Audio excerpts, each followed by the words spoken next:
Welcome back to the Cool FAB British Minibikes Championship. It's the MIniGP70 class up next, the one Roger Keys, the championship organiser, calls the premier class here at Cool FAB. Now, two of the riders, hopefully you'll see something of in this race. Joining me, it's the two girls in the race, Holly Harris and Saffron Watley. Now, girls, I want to ask you, in a sport that is, we know it's dominated by the boys, of course, how did you get into it in the first place? Saffron, you've got brother, obviously, doing really well in British Talent Cup at the moment, and your brother, Holly, Fraser Rogers, I beg your pardon, we know. Just tell us how you got into it, Saffron first.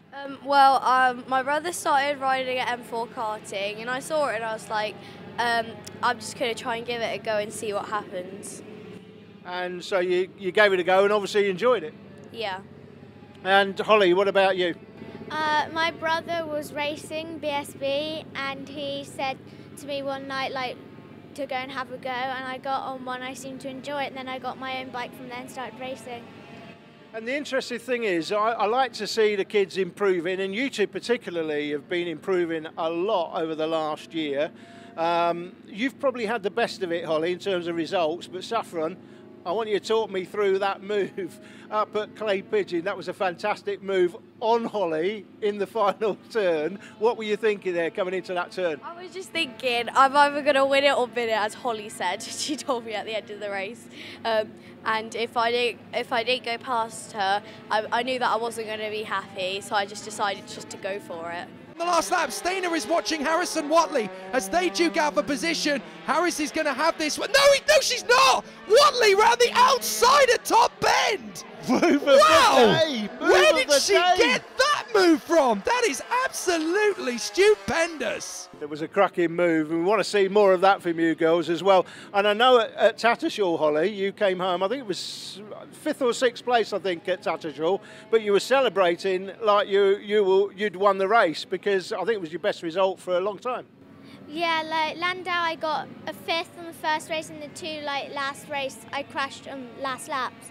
So then it went to Clay Pigeon and I didn't do as well. It was wet and then it was dry and I just didn't get on with it at all. But then I got to Tattershall and I seemed to get back to where I was started, so I was really happy with where I came. Okay, and Rowrah, this is a track you've both been to before. What are you hoping for from this weekend, Holly? Hopefully top 7, 6. Okay, and Saffron? Hopefully a top 5.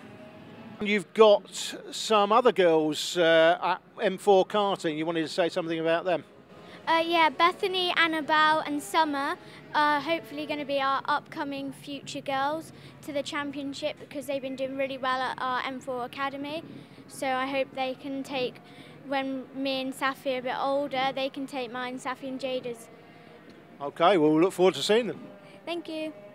That MIniGP70 race is up next. Here are the grid positions. Casey O'Gorman, undefeated all season in MIniGP50 and 70. He goes off pole, 9 wins in this class. Evan Belford with 7 podiums goes off P2. Off P3, it's Bailey Stewart Campbell. He's had 6 podiums. Callum Beach comes next. He's had 3 podiums. He rides the 127 bike, the 12-year-old from Abergele. Then comes Rossi Bannum, 13 years of age from Southampton. Sean Abel comes next on the 330 bike. He's had a couple of podiums, 11 years of age from Wiltshire. Then comes Finn Smart. He rides the 14 bike, 11 years of age from Faversham. Owen Mellor comes from Blythe in Northumberland, 13 years of age on the 130 bike. Corey Stainer rides the 34 machine. He's just 10 years of age from Swindon. Then comes the aforementioned Holly Harris riding the 15 bike. Behind Holly, it's Jack Kirsch riding the 96 bike. He's back with us this weekend, 11 years of age from Gloucester. Then comes Elliot Crosby, 15 years of age from Ashford in Kent. Taylor Lawrence comes next. He's 14 years of age from Gloucester. And if Saffron Watley is going to get a top 5, she's going to have it all to do from the back of the grid after problems in time qualifying. Leanne Clowes leaves the grid, points at the lights. Here we go. Let's race again. A Rowrah jump start almost certainly for Corey Stainer. He seems to have moved a little bit too early, but Casey O'Gorman has gone into the lead from Evan Belford. No problem at all as they go up through the first corners. And there you go, under investigation straight away. I don't think that's up for debate. Corey Stainer jumping the start very clearly in my eyes. I'm not sure what the officials are going to say, but I think it's quite clear cut. Yeah, I'm not sure we see people penalised for that very often. It looks like Finn Smart was making a move there. He did make the move, but he's lost it on the exit. I think he felt, well, maybe I've pushed that a little bit too far and I might have to concede the place, so he just decided to give it back straight away, potentially. But Casey O'Gorman has already got out in front of Evan Belford and is straight away starting to extend the gap. And Belford's got his work cut out anyway, because he's obviously having to deal with the likes of Callum Beach and Sean Bailey Stewart Campbell in there as well, my apologies. So Callum Beach is now tucked up behind the 99 of Bailey Stewart Campbell as they come through. They're battling away for third. Then it is Finn Smart, Corey Stainer in sixth, although he's almost certainly going to be given a jump start penalty. Then Sean Abel, Owen Mellor and Rossi Banham in front of Harrison Watley. Saffron Watley's already made up 3 places from the back of the field, so whatever problems she had in time qualifying, hopefully they've been sorted out and she is on the move. She's getting closer to this bunch of bikes in front. Yeah, her progress is really good. You only have to look back to Clay Pigeon when Watley went round the outside of Harris on that final lap in what was a move straight out of the ozone layer. I don't know how she did that, but great to see the battle as she works her way forward, hopefully to the top 10 for both of them. But O'Gorman, look at him. This is a very different race compared to his battle with Bailey Stewart Campbell in the last one. He's just disappearing. Look as he comes across the line. We've got Corey Stainer here battling away with Sean Abel, trying to hang on in front of the riders just tucked in behind. That's Owen Mellor in front of Rossi Banham and Holly Harris. Then it is Saffron Watley. And then we've got Jack Kirsch, Elliot Crosby and Taylor Lawrence. Terrific racing. Fantastic racing as they go down to McRae's hairpin. Great overtaking opportunity once more.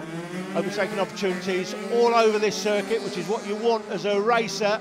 You just want chances to get by. Back up to Iredale's hairpin here. Owen Corey Mellor. Stainer with Owen Mellor right behind him on the blue bike.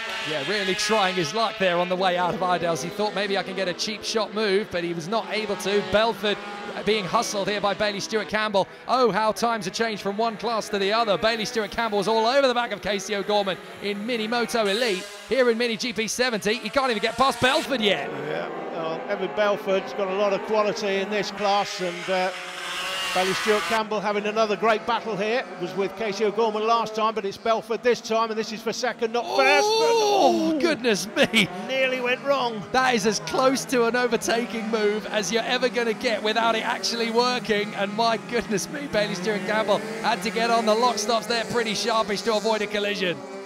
Back down to Stuart S's at the bottom of the circuit. It's not, they don't actually go through the S's, so they miss that chicane out, just go round the outside on the mini bikes.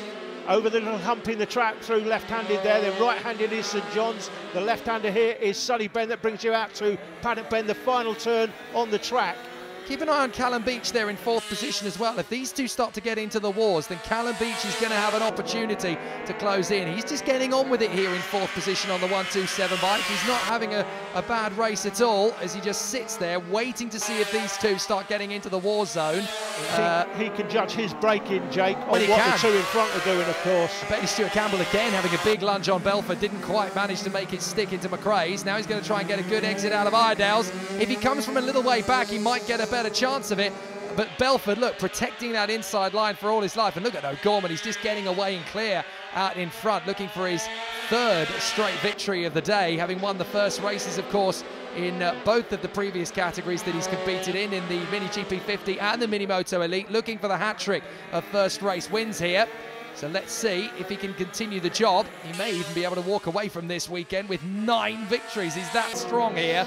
Unbelievable. He's an unbelievable talent, there's no doubt about it. But Evan Belford, Bailey Stewart Campbell, Callum Beach, these are also extremely talented riders. They're all going to have careers at the BSB level, I believe. Goodness me, Finn Smart got so close to running off the road there as he came out of the final turn. He was lucky to save that, to be fair. Sean Abel almost got gift wrapped a 5th place finish there, but Finn Smart, he's one of those riders that likes to push it on the ragged edge and I get the feeling that as he grows older, he could be Isle of Man TT quality. He has got that much nerve. He could be a road racing specialist if he keeps up this kind of stance. He's so committed. He's got that passion, that flavour of the riding. He's one of those who I could see, actually, maybe not necessarily at Grand Prix level winning races, but he'll certainly have the nerve to take on one of the great races like the TT or even the races across in Ireland. Yeah, I'm sure his mum, Jake, is going to love the fact that you think he should be going to do the TT, because the thing about the mums, they do live on their nerves watching the kids on these bikes. They are very quick machines. Some of these kids are only sort of 9, 10 years of age, and these bikes will, I mean, on a full circuit, they'll do 100 mile an hour plus. They don't do that on these kart circuits, of course. Haven't got quite the length of the straights, but the mums do live on the nerves. I think they'd be living on more than the nerves if these kids are going off doing the TT. Well, true. I'm not trying to scare any of the parents in the paddock. I'm just saying that that's how good their kids are. That's all I'm saying here. I know what you're saying. I know what you're saying. But it is fantastic to watch the quality of these riders these days in MIniGP70. It is absolutely fever pitch. O'Gorman out in front. Belford, look, is actually dropping Bailey Stewart-Campbell a little bit here.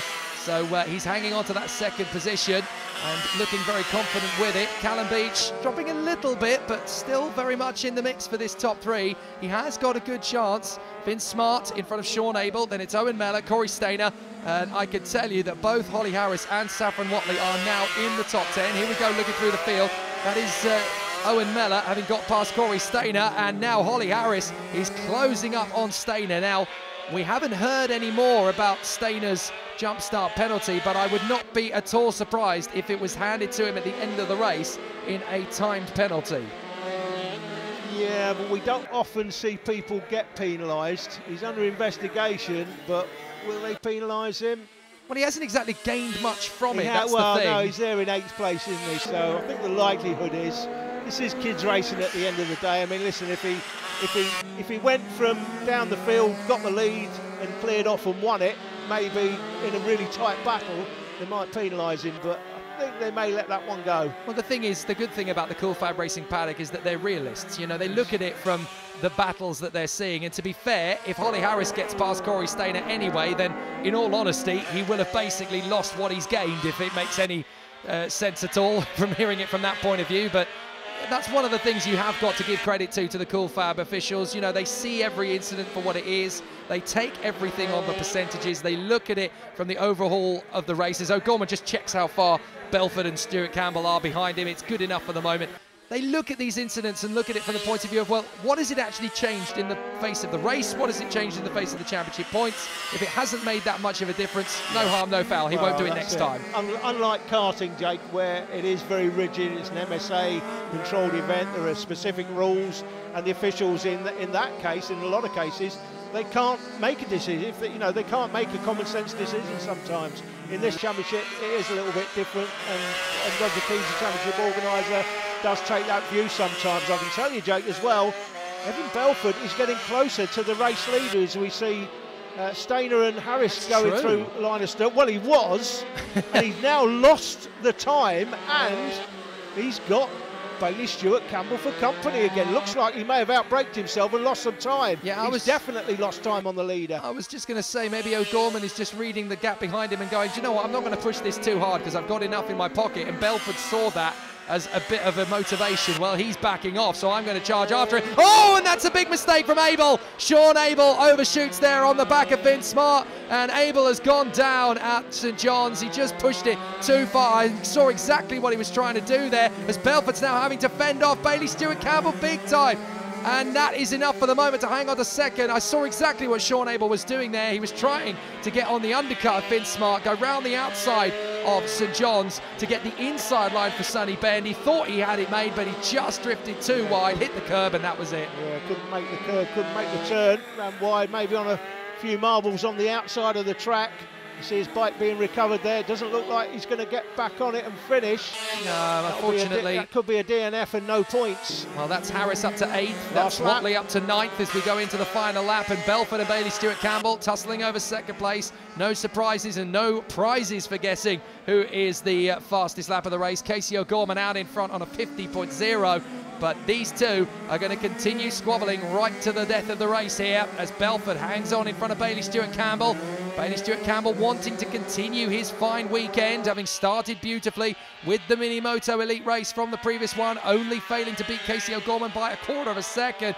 Can he overhaul Belford? The traffic may come into play here as O'Gorman has got to time this right, making his way past the back marker. We've seen this go wrong in the past, but O'Gorman slots it nicely up the inside. Beautifully done. No argument there. And it is going to be a victory once again for Casey O'Gorman. He keeps the bandwagon rolling as Bailey Stewart-Campbell just misses out on second place to Belford. That was tight at the finish. Callum Beach is fourth in front of Finn Smart, but nobody can stop the bandwagon that is Casey O'Gorman's Rowrah weekend here. Another victory, which he continues on in races 2 and 3. Unbeaten in the first 24 races of his MIniGP 50 and 70 campaigns. Maximum points again in the GP70 title battle. Belford is comfortable in second. Beach and Abel are separated by 10 in the battle for third, with Bailey Stewart-Campbell in 5th place. We'll round out our coverage here at Rowrah with the Minimoto Pro up next.